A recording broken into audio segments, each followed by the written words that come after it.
Ada PR nggak sih? PR? Oh, ada. Iya, satu satu itu. Terus hari ini ada acara apa nggak? Praktek di lab. Jam berapa, coy? Jam pertama? Iya. Ayo cepetan.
Duduk, siap, gerak. Berdoa, mulai. Selesai. Beri salam.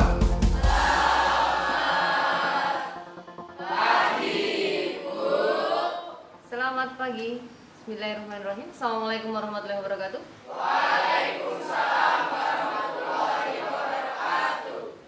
Marilah teman-teman kita menyanyikan lagu Indonesia Raya. Teman-teman silahkan berdiri.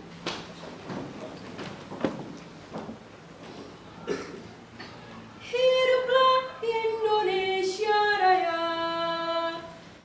Hiduplah Indonesia Raya. Salam Habita.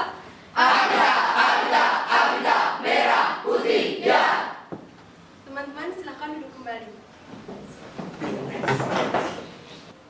Selamat pagi remaja masa kini.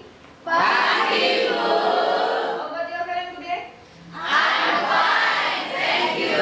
And you? I'm fine too. Oke, sebelum kita masuk materi yang akan kita bahas hari ini, ada sebuah video. Nanti video ini kalian cermati, salah satu di antara kalian menceritakan di depan sebagai literasi kita hari ini. Oke? Oke. Perhatikan video berikut ini.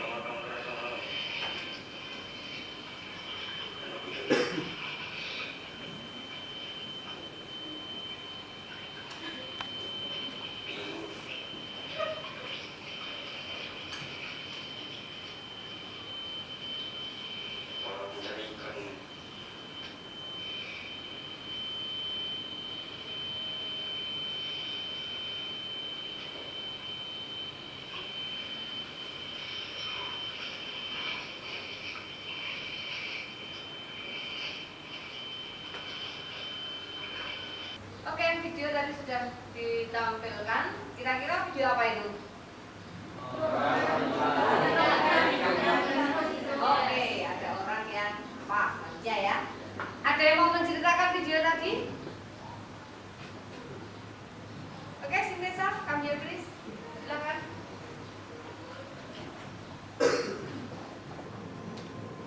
Selamat pagi teman-teman. Di sini saya akan menceritakan kembali tentang video yang telah kita lihat bersama tadi. Di situ menggambarkan bahwa ada orang yang menangkap ikan dengan alat setrum. Nah, alat setrum tadi itu terbuat dari yang ada di punggungnya, aki, kemudian disambungkan dengan kawat sebagai elektroda positif dan negatif.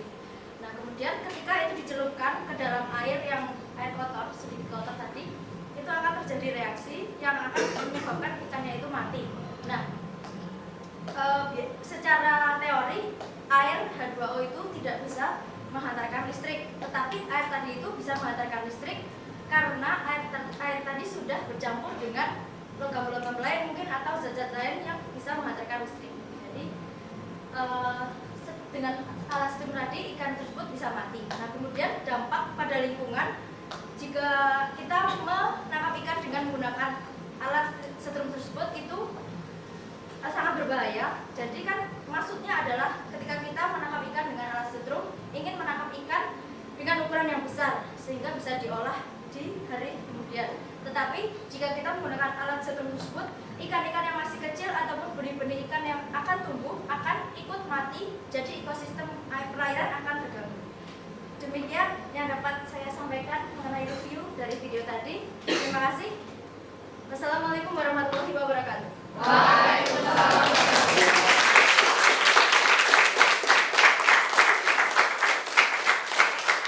Oke, bagus sekali yang diceritakan oleh teman kalian. Di situ ada video tentang orang yang sedang ikan. Di situ ikannya bisa mati. Kenapa bisa mati? Tersengat arus listrik. Kenapa bisa tersengat arus listrik? Karena ada air yang menghantarkan arus listrik, ya kan? Ya. Berarti di situ ikan mati karena ada aliran arus listrik yang mengalir di air itu tadi.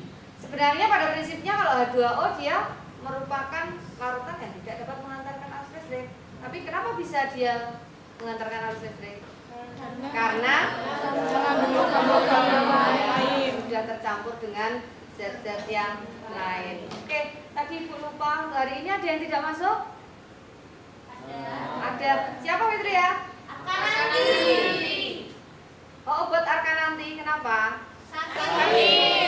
Oke, kita doakan mudah-mudahan pertemuan yang akan datang Arkananti bisa berangkat dan bisa. Amin. Oke, sebelum masuk materi selanjutnya kita lihat. Wow. Gambar apa ini? Banjir. Ada yang mau menceritakan? Ya. Oke, silakan. Ya, slide yang ada di depan menggambarkan tentang keadaan banjir yang melanda kota Jakarta secara menyeluruh menyebabkan lumpuhnya aktivitas warga Jakarta. Oke, it's very good. Oke, kali selanjutnya gambar yang kedua. Apa ini? Ada yang mau menceritakan? Oke, Bima silakan.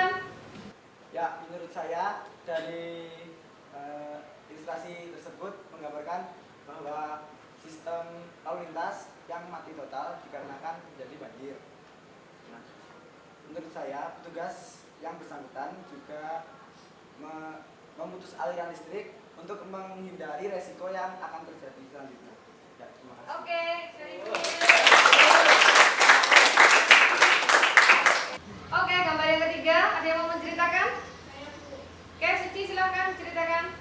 Yang menurut saya, slide yang di depan itu memperlihatkan seorang korban banjir yang tersengat listrik saat dia memindahkan pompa di rumahnya. Kenapa kok bisa tersengat listrik? Karena tadi sudah dijelaskan oleh Sindrasa, banjir dan airnya kotor yang telah tercampur oleh logam, dan saat itu ia sedang menyalakan pompa yang berhubungan dengan listrik. Oke, it's very good. Oke, pada prinsipnya tadi banjir dapat menghantarkan arus listrik. Itu kata siapa? Oke, masuk ke materi kita. Fokusnya di larutan elektrolit dan larutan non elektrolit. Oke, open your book, buka buku kalian silakan. Materi larutan elektrolit dan non elektrolit. Oke, bisa belajar secara berkelompok.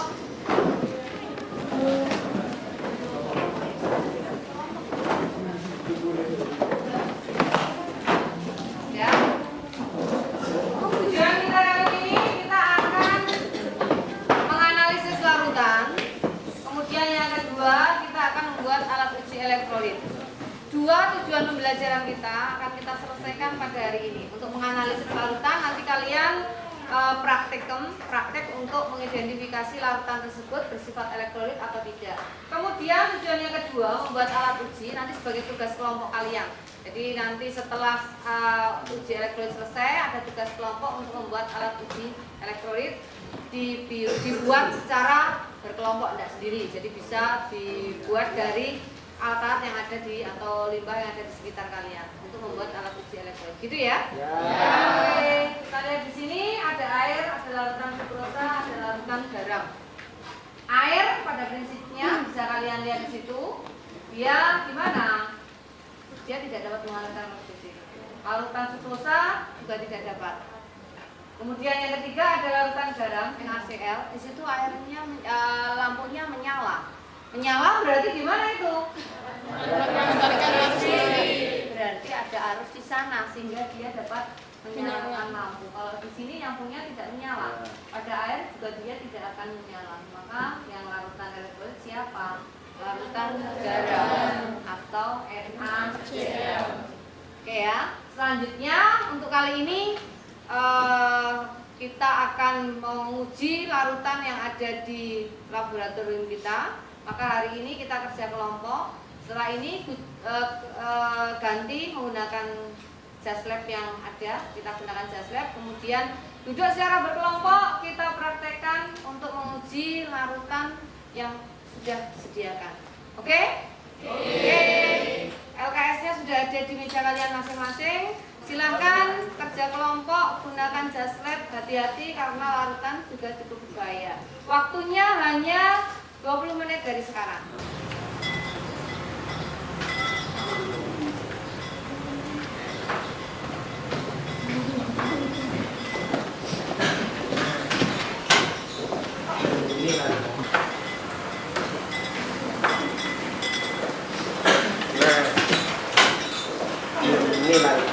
Di sini lembar kerja siswanya yang harus kita uji yang pertama kali itu garam dapur atau NaCl. Ya udah, ayo cepat kita ujikan.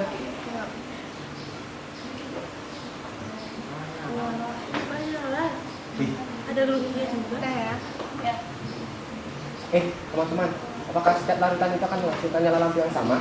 Ya menurut aku sih belum tentu karena kan larutan elektrolit itu dibagi menjadi dua, ada yang lemah, ada yang kuat. Kalau yang kuat itu nanti nyala lampunya itu bakalan terang. Kalau yang lemah itu nyala lampunya itu redup, kalau nggak dia nggak nyala itu loh lampunya. Terus juga ada larutan elektrolit, non elektrolit. Jadi itu dia nggak bakal nyala lampunya. Oh, jadi ini berarti elektrolit kuat kan? Ya.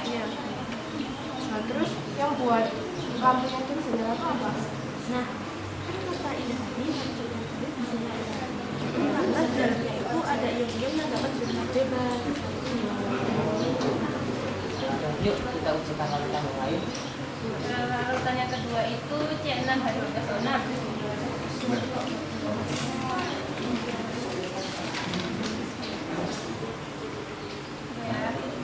Kok nggak nyala ya?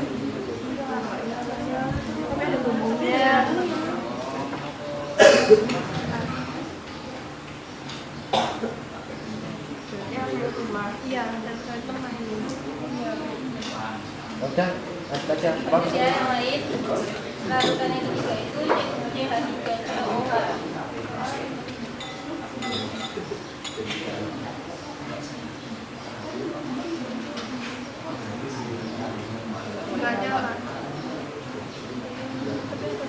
Oke, ada bunyinya juga. Nah, berarti ini Dia juga elektrolit lemah. Terus gejala lain yang menunjukkan ini larutan elektrolit apa aja sih? Gejala lain yang menunjukkan larutan itu bersifat elektrolit itu timbulnya dulu pada elektroda. Kalau di elektrodanya itu banyak, berarti larutan itu bersifat elektrolit kuat. Dan apabila bentuknya sedikit, berarti larutan itu bersifat elektrolit lemah. Kalau tidak ada bentuknya, berarti larutan itu bersifat ya udah, lanjut yuk.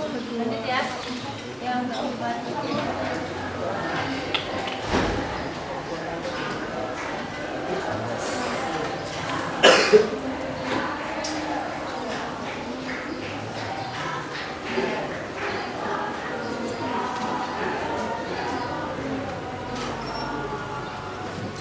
Nah,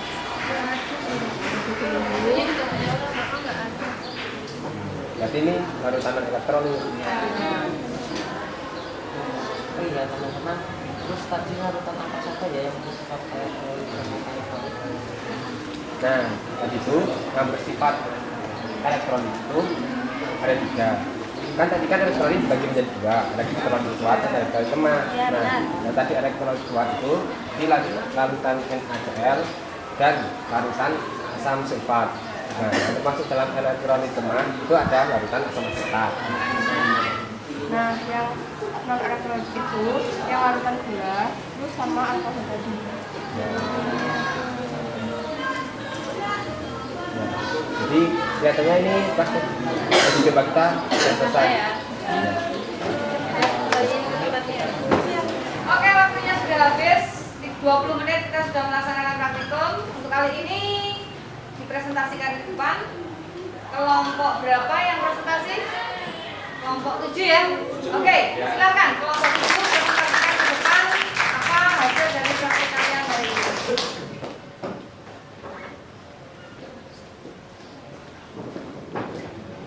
Assalamualaikum warahmatullahi wabarakatuh. Waalaikumsalam warahmatullahi wabarakatuh. Bagi teman-teman. Baik. Kami di sini dari kelompok 7 akan mempresentasikan hasil diskusi dari kelompok kami mengenai tentang larutan elektrolit dan larutan non elektrolit. Sebelumnya kami akan memperkenalkan anggota kelompok kami terlebih dahulu. Saya Diani Husnia, nomor urut 1. Saya Hanya Dapsari nomor 11. Saya Reza Badi Haikal nomor 19. Nama saya Sofyan Rimawan nomor urut 23. Saya Uswari Maizali nomor urut 28. Ya, hasil diskusi dari kelompok kami adalah pertama, garam dapur, nyala lampunya terang, banyak gelembung udara, jadi merupakan larutan kuat, larutan elektrolit kuat. Yang kedua, larutan gula, nyala lampunya tidak nyala, tidak ada gelembung udara, jadi bukan merupakan elektrolit atau non elektrolit. Yang ketiga, larutan asam asetat, lampunya tidak nyala, tapi ada gelembung udara, jadi merupakan elektrolit lemah. Yang keempat, air aki, nyala lampunya terang dan banyak gelembung udara, jadi merupakan elektrolit kuat. Yang terakhir, alkohol, nyala lampunya itu tidak nyala dan tidak ada gelembung udara, jadinya non elektrolit.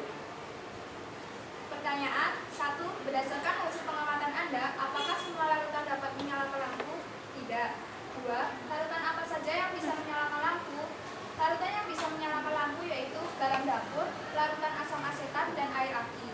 3. Larutan apa saja yang tidak dapat menyalakan lampu? Larutan yang tidak dapat menyalakan lampu yaitu larutan gula dan alkohol. 4. Larutan apa saja yang menimbulkan gelembung-gelembung udara? Larutan yang menimbulkan gelembung-gelembung udara adalah garam dapur, larutan asetat, dan air aki.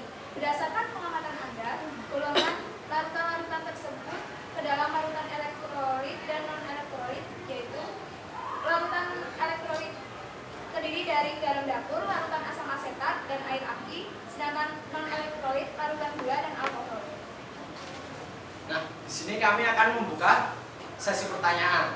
Teman-teman, ada yang ingin mau bertanya?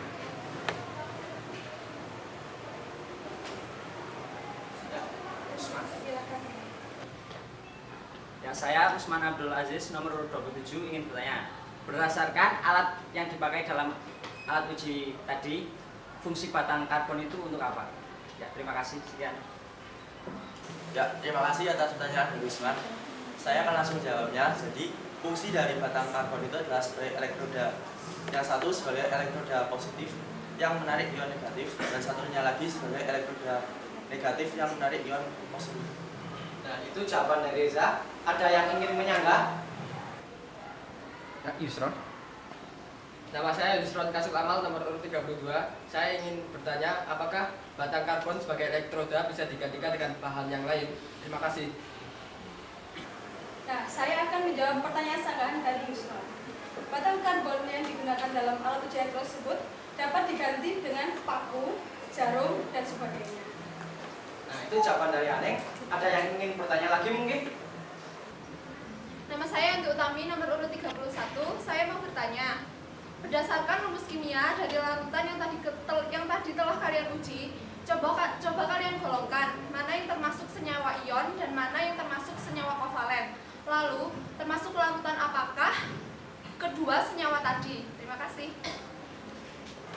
Terima kasih atas pertanyaannya, Yanti. Saya akan menjawab pertanyaannya. Jadi, dari senyawa yang tadi kita ujikan, yang termasuk senyawa ion itu ada NaCl. Yang termasuk senyawa kovalen polar itu ada C6H12O6, CH3COOH, H2SO4, dan C2H5OH.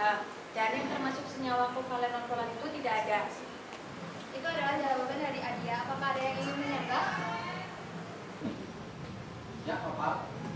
Nama saya Muhammad Noval Alihayati, nomor urut 15. Saya mau bertanya, mengapa senyawa ion dan senyawa kovalen polar dapat mengantarkan arus listrik, sedangkan senyawa kovalen non-polar itu tidak dapat? Terima kasih. Terima kasih atas sanggahan dari Noval. Saya akan menjawabnya. Menurut teori mengatakan bahwa hampir semua senyawa kovalen polar itu bersifat elektrolit, tetapi ada beberapa senyawa kovalen polar yang bersifat non elektrolit, seperti C6H12O6 sama C2H5OH. Nah, tidak senyawa kovalen polar itu dapat berionisasi di dalam air seperti senyawa tersebut. Jadi kesimpulan dari praktikum kita kali ini, yang pertama itu, larutan yang dapat menghantarkan listrik atau yang bersifat elektrolit itu adalah yang pertama ada NaOH, KCl, NaCl, HCl, dan H2SO4. Kemudian ciri-ciri dari bahwa senyawa tersebut dapat menghantarkan arus listrik itu, yang pertama terdapat gelembung dan lampunya menyala ketika diuji. Yang ketiga, kenapa bisa menghantarkan arus listrik itu? Karena di dalamnya terdapat ion-ion yang bergerak bebas. Nah, sekian presentasi dari kelompok kami. Bila ada kesalahan kami mohon maaf. Wabillahi taufiq wal hidayah. Wassalamualaikum warahmatullahi wabarakatuh. Waalaikumsalam warahmatullahi wabarakatuh.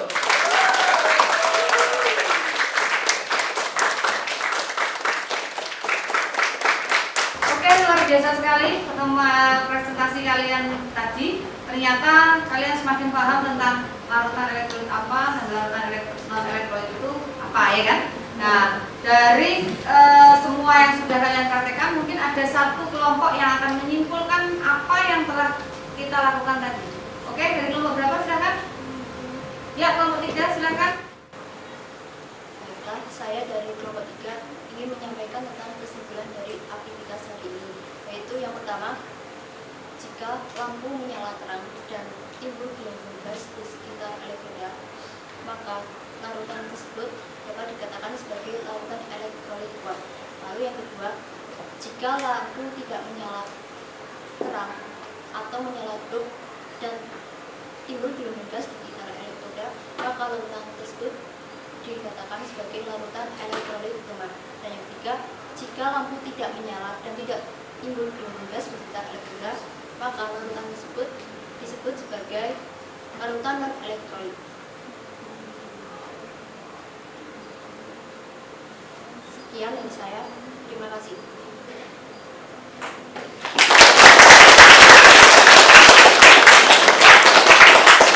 Oke, it's very good. Ternyata luar biasa kalian pada hari ini.